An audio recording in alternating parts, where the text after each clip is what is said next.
Baik, Assalamualaikum warahmatullahi wabarakatuh. Kami dari kelompok 3 ingin mempresentasikan tentang sinkronisasi proses dalam mata kuliah sistem operasi. Baik, sebelum itu, izinkan kami memperkenalkan diri. Dengan saya, Anas Santriaji, dan rekan-rekan saya. Saya Angelika Stefani Damani. Saya Fajar Firmansyah. Saya Mikael Sinurat. Saya Rizky Adini. Saya Robiatul Awaliyah. Saya Jansyah. Dan tiap nggak bentuk Baik, beras karena yang kita PTPN masuk ke lain dalam sekarang itu nggak ada lagi, pembahasannya cuma tentang sinkronisasi proses. Baik, kalau apa itu PTPN nggak. sinkronisasi proses? Orang Sinkronisasi proses adalah cara sistem operasi mengatur katanya mau tiga, eksekusi tapi beberapa nggak bentuk proses beras, agar tadi mereka bikin tidak kuota. mengganggu satu sama lain saat mengakses sumber daya secara bersamaan, seperti memori atau file. Ini memastikan data tetap konsisten dan terhindar dari masalah seperti data yang berubah secara tidak terduga. Selanjutnya, mengapa sinkronisasi penting? Oke, baik. Dalam sistem dengan banyak proses, seperti komputer modern, proses bisa saling mempengaruhi jika mereka berbagi sumber daya. Tanpa sinkronisasi, bisa terjadi kondisi balapan yang disebut race condition, di mana hasilnya bergantung pada urutan eksekusi yang tidak dapat diprediksi. Misalnya, dua proses, kita dapat lihat, dua proses mencoba mengakses dan memodifikasi file secara bersamaan, maka dapat menyebabkan kerusakan pada data tersebut. Baik, selanjutnya akan dijelaskan oleh rekan saya.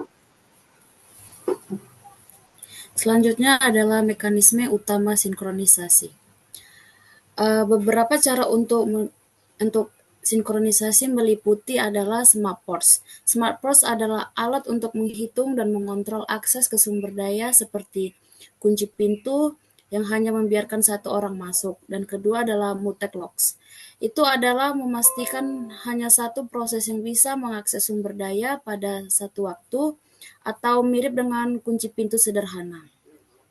Yang ketiga adalah monitor, dan keempat adalah variabel kunci, atau cara sederhana untuk menandai apakah sumber daya sedang digunakan, dan kelima adalah pengiriman pesan, keenam adalah perangkat keras untuk sinkronisasi.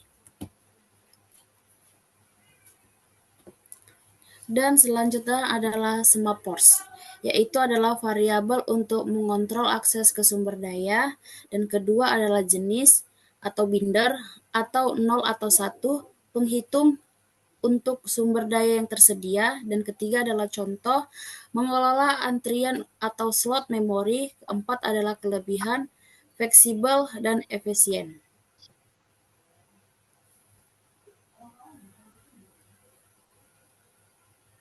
Selanjutnya adalah multi-text logs, yang mana ini merupakan yang memiliki tujuan untuk memastikan hanya ada satu proses dalam mengakses sumber daya dalam satu waktu.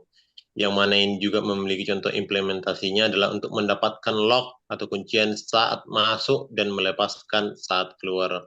Multi-logs ini juga memiliki kelebihan yang banyak dirasakan manfaatnya oleh dari sistem, yaitu ia merupakan sistem yang sangat sederhana dan efektif untuk inklusi mutual.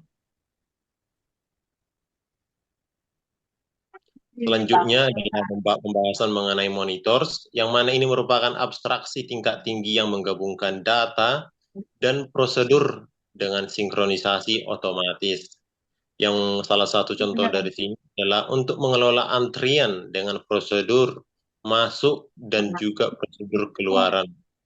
Monitor ini memiliki banyak sekali kelebihan, salah satunya adalah untuk mengurangi kompleksivitas ataupun kerumitan, meskipun implementasinya jauh lebih rumit, yang mana ini merupakan untuk pengurangan dari kompleksitas dari suatu sistem.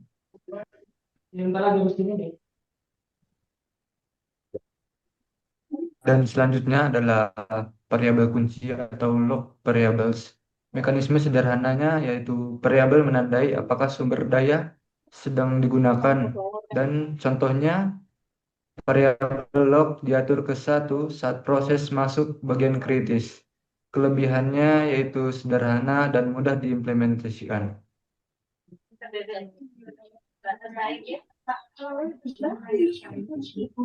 Selanjutnya, pengiriman pesan.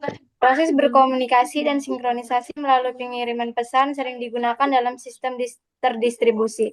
Contohnya, proses A mengirim pesan ke proses B untuk memberitahu bahwa sumber daya sudah tersedia, dan B menunggu pesan tersebut sebelum melanjutkan.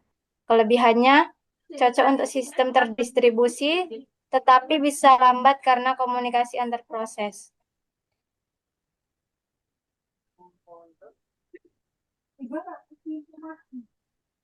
Oke, masuk perangkat keras untuk sinkronisasi. Menggunakan instruksi khusus seperti set and set untuk log dan efisien. Contoh, operasi otomik pada CPU untuk membaca dan menulis variabel. Kelebihan, cepat dan efisien pada level perangkat keras.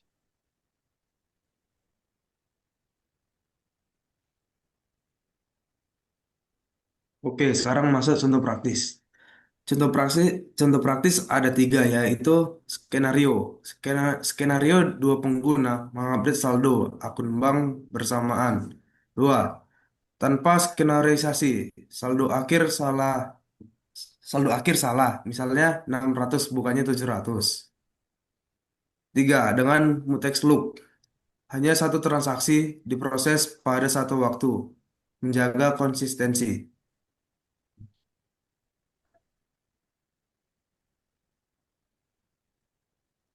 Baik, demikian dari fasilitasi saya. Dan selanjutnya akan dilanjutkan oleh rekan kami yang sedikit mengalami kendala. Terima kasih. Assalamualaikum warahmatullahi wabarakatuh.